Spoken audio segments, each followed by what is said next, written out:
My name is David Williamson, and this is the second video regarding the mystery of the Revelation 12 sign of the woman in the heavens. In the first video, we were looking at why is this sign so key, so vital to our understanding of the prophetic timeline. In other words, we looked at the context. We looked at what else is happening in the world. Why would we believe that this sign is so significant at this point in time? Because unless all the other prophecies that were spoken of throughout the Bible are actually in play, then in reality, this sign wouldn't mean very much. But we examined and looked at all the other prophecies, and we could see that they're all in play right now. The main one, the key one, obviously, is Israel. And we know that Israel are back in the land. That was an absolutely vital key to understanding the olive tree, basically, as we read in Scripture. Also, we looked at Rabbi Judah ben Samuel.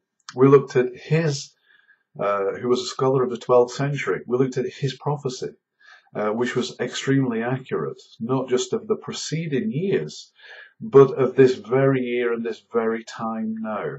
And so he spoke of this time being the beginning of the end times, this very, very year, the year 5777. The year 5777. This is the time of completion. In fact, the proper interpretation of that would be the perfect completion of the time of grace.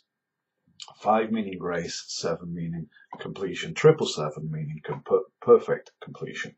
So we saw that we have several signs in play right now that lead us to believe that this sign that is coming up this year, the 23rd of September, is a absolutely critical key in the prophetic timeline.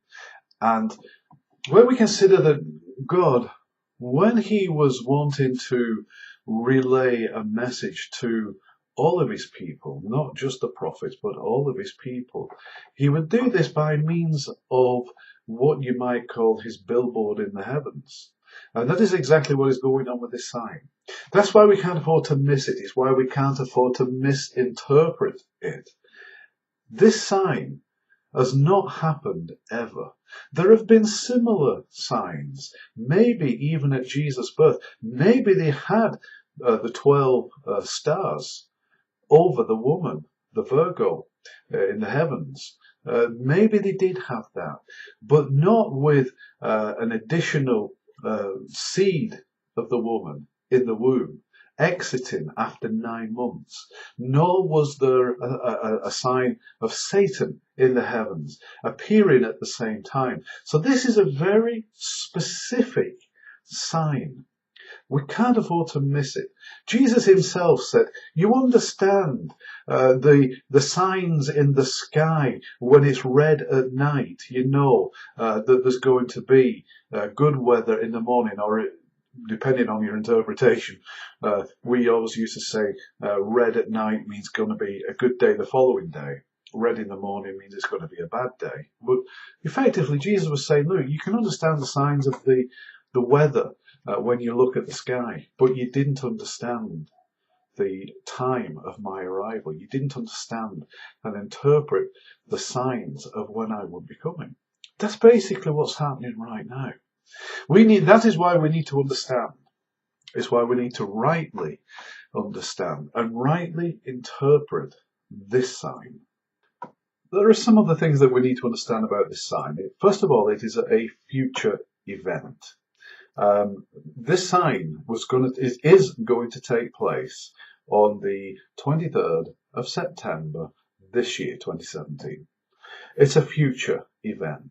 Okay, this is not something that has happened in the past. So, we have to bear that in mind when we're understanding and interpreting what is going on with this cosmic event that we're seeing in the heavens. Secondly, we need to understand that it is a representative of what is happening on earth. So, in other words, the woman in the heavens, Virgo, we all know the woman represents Israel. The woman in the heavens is not literally Israel. Israel is here on earth. So it's not literally Israel. Similarly, Satan. We talked about Satan. Satan is not literally in the heavens. He will have there will be a cosmic representative of Satan in the heavens. So this is not literally Satan in the heavens. Okay, so this, you have to apply that, of course, to all of what's going on. Jupiter, for instance, is not the child that will flee to the wilderness.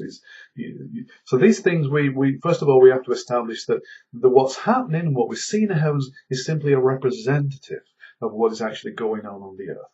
So that's the first thing to understand. Secondly, we have to recognize and appreciate that this sign cannot be fabricated. Neither man nor angel, not even Satan, can fabricate or replicate this sign. This is how we know that it's a sign from God. This is how we can be sure that this sign is one vital sign that we need to understand. No one, nothing, not even Satan, could fabricate this sign. So that's the next thing to understand. Also, it's important to understand that, as I said earlier, the Jewish people, for years and generations, knew and understood the signs in the heavens. They referred to as the Mizrath was actually the name given to them. And we see that in Job 38:32 and in Psalm 19, there is reference to this Mizrath, these signs in the sky. Okay. Now, the other thing I want to point out here is that, as you have probably gathered, there is a 9-month period where Jupiter is in the womb of the woman. Now, this is another vital key to understand, because when Jesus himself spoke of the birth pangs or the beginning of sorrows, sorrows actually is a reference to birth pangs, and so he's actually talking about birth pangs prior to the Great Tribulation. Now, birth pangs is obviously in reference to a woman who is in or with child. Okay, so here we have another significant sign that we need to understand. We understand that the beginning of sorrows comes before the Great Tribulation. The beginning of sorrows is reference to a woman with child, and that is a period that lasts for 9 months. And so does Jupiter stay in the womb for 9 months. So we can rightly understand and rightly interpret that the beginning of sorrows is a period of 9 months. It is this very period that we're in now. Jupiter right now is in the womb of the woman of Virgo. We can rightly say and understand and expect to see what Jesus spoke of as being the beginning of sorrows take place right up until the 23rd of September, when the child comes out of the womb. In fact, between the legs of Virgo is where the child will come out. So that's another thing to take from this as well. That's another key that we need to understand about this sign of the woman. We could also see that it speaks about the second half of the 70th week. We can see that this refers to the flight into the wilderness. From Revelation 12, verse 6, we can see that it says, "Then the woman fled into the wilderness, where she had a place prepared by God, so that she would be nourished for 1,260 days. Okay, that's a reference to Israel, the woman, and just to confirm that, the scripture confirms itself further down in the chapter, Revelation 12, verse 14, it says, "But the 2 wings of the great eagle were given to the woman, so that she could fly into the wilderness to her place, where she was nourished for a time and times a half." That's 42 months or 1,260 days from the presence of the serpent. So here we can see that and understand that this is speaking of a time that is the second half of the 70th week. And this very event of the flight of the woman into the wilderness takes place at the sign of the woman. This will also be the time when Israel is surrounded. When Jesus spoke of the time when Jerusalem becomes surrounded by this multinational army, then he says, Jesus says to the people of Israel, flee to the wilderness. This is the time to flee. Okay, so this is talking about the exact same time. And another thing that I'd like to point out here is that because people would often say, that, the church isn't here for the second half of the 70th week. But again, we can see that that isn't the case, because when we read on from verse 15, it says, "And the serpent poured water like a river out of his mouth after the woman, so that he might cause her to be swept away with the flood. But the earth helped the woman, and the earth opened its mouth and drank up the river which the dragon poured out of his mouth. So the dragon was enraged with the woman, and instead," that's my insertion, "went off to make war with the rest of her children, who kept the commandments of God and hold to the testimony of Jesus." Well, clearly the Israelites didn't hold to the testimony of Jesus, otherwise they wouldn't have been called the woman who is Israel. So we're talking about two separate groups of people here at this point in time. We're talking about the woman who is Israel. She's going to flee to the desert, to the wilderness. The second group, there's only one other group, and that is the Christian. That is the church. They are actually pursued by Satan. And that's confirmed, of course, in other parts of Revelation and also in Daniel.